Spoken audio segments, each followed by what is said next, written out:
Tingnan nyo, ang ganda ng... Ito ang nagpapalamig sa mga sa pasyalan itong mga punong ito. Kahit na sobrang init dito sa tabi ng dagat. Ito ang nagpapaganda dito. As dito may time na pwedeng maglaro ang mga bata o playground while waiting for other people to come back.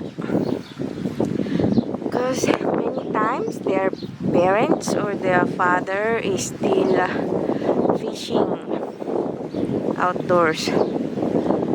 So they have time to play here.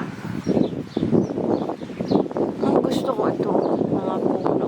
Yan, ang lalaki. Laki ng puno dito.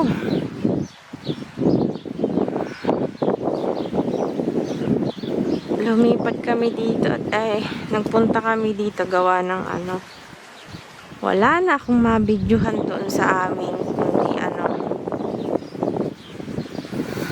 wala lang. Umaya na.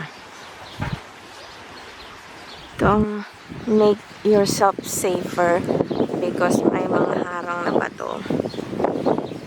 Ang lalaki ng bahay dito. Grabe. Talagang may mga pera.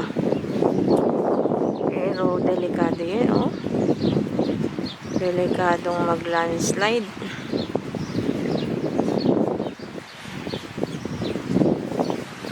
I think I'm done with my video capturing.